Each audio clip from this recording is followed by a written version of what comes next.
Welcome back to Not a Fan Book Study. This is session 5. I'm going to go straight into review today. No disclaimers, no reminders, because I really think that everyone in our group has an understanding that what we put into personal time with our Lord will make the difference in what we glean from this book study. So, to help us remember some of what we covered last session, I have 4 non-rhetorical questions. How did you come to Jesus? So the question really is, was it sincere? Or do you need to revisit and think about maybe even renewing your commitment to the Lord? Would you say most believers are sold out? And then we can ask the question, so do we dare ourselves to be sold out? And have you ever been around someone who changed like Eric does in the story? And so maybe the underlying question for us is God even doing these kinds of transformations these days? And our last question is, what do you think Kyle means by following is not trying every day, but dying every day? And underlying question, I guess, for us is, are we being more aware now? Like last week, were you more aware of that difference between trying and dying? Okay, so I'm going to pause the slide video, and we're going to get right into session 5 on the DVD.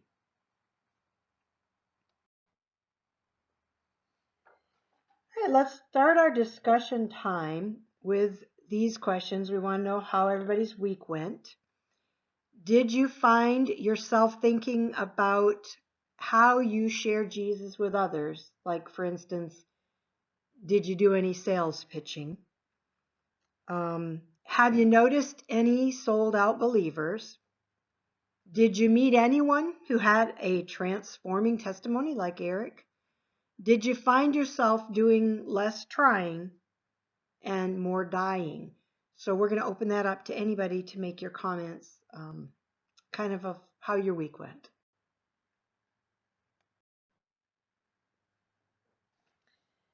The DVD character Bill quotes some verses from the Bible accurately, yet something seems wrong about the way that he uses these passages.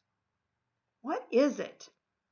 Look at these verses just quietly while I'll pause the video and see if you have any comments about how they were maybe misused. All right, and then to wrap this section up, are you aware of someone Jesus himself encountered that quoted verses that were twisted, used in the wrong way?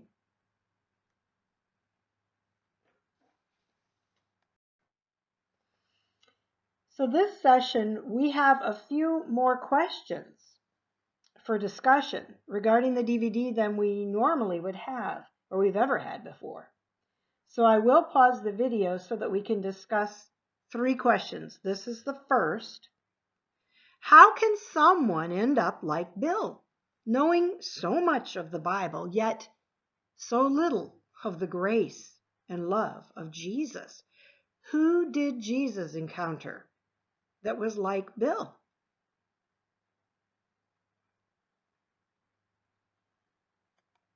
And our next question, how can someone like Bill believe they are right to be so hard and judgmental? And last, what is the best way to reach out to someone like Bill?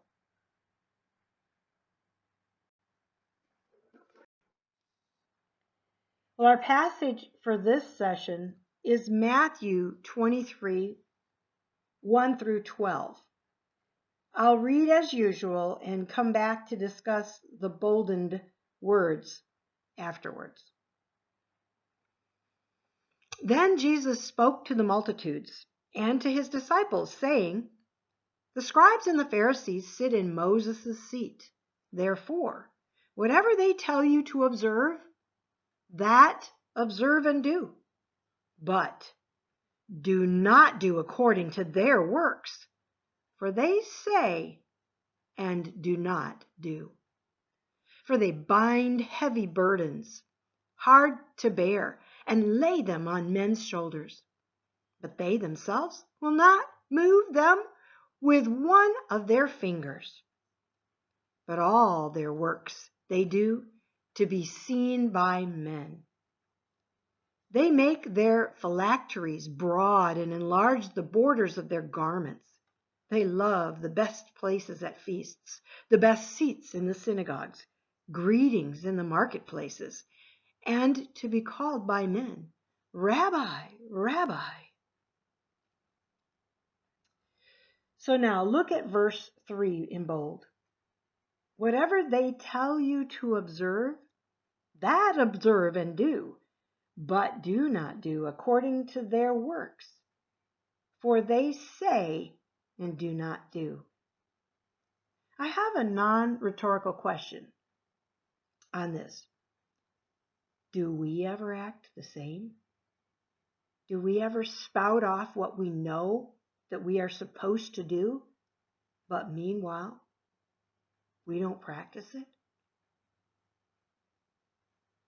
All right, and then look at verse 5. "But all their works they do to be seen by men." And I have another non-rhetorical question. We might not be trying to put on a show for others like the Pharisees, but do we do one thing when we know someone is observing us, and when we think no one is looking, do we choose to do differently? And continuing on, "But you, do not be called Rabbi, for one is your teacher, the Christ, and you are all brethren. Do not call anyone on earth your father, for one is your Father, he who is in heaven. And do not be called teachers, for one is your teacher, the Christ. But he who is greatest among you shall be your servant.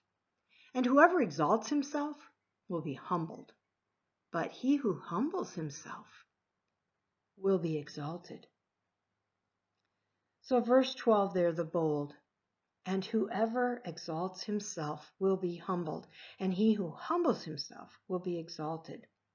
One last non-rhetorical question. Do we practice tooting our own horn, or do we let God lift us up? All right, so now we're into our personal challenge section. I'll pause in between each question. Is it ever okay for a follower of Jesus to be mad at self-righteous people?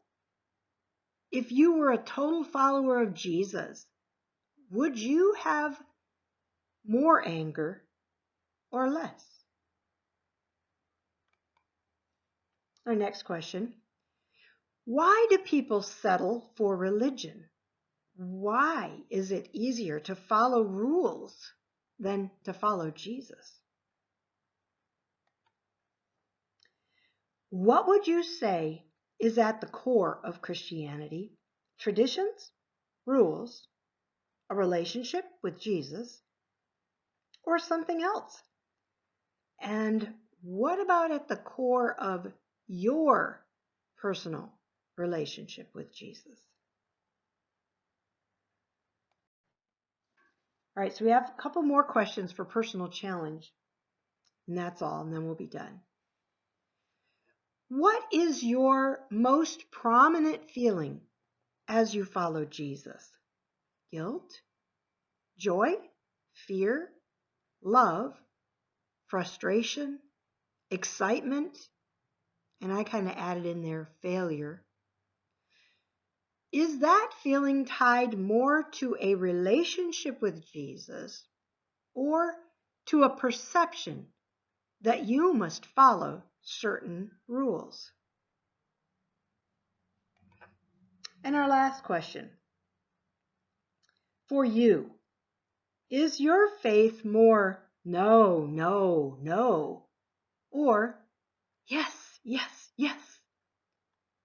Do you find yourself pursuing Jesus more than any other relationship? Why? Or why not?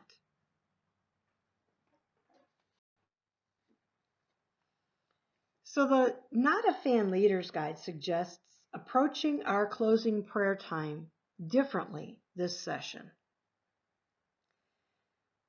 They made a comment that if prayer time is really relationship time rather than a rule to follow or a certain method or way, how might that change our approach as a group to our closing prayer time? And I'm going to open that up for a little bit of discussion, and then I want us to just go into open prayer time tonight. I'll just set the timer for 5 minutes. And my hope is that each one of you will understand that prayer time is a place for all of us to be able to approach the throne of God with the things that are on our hearts.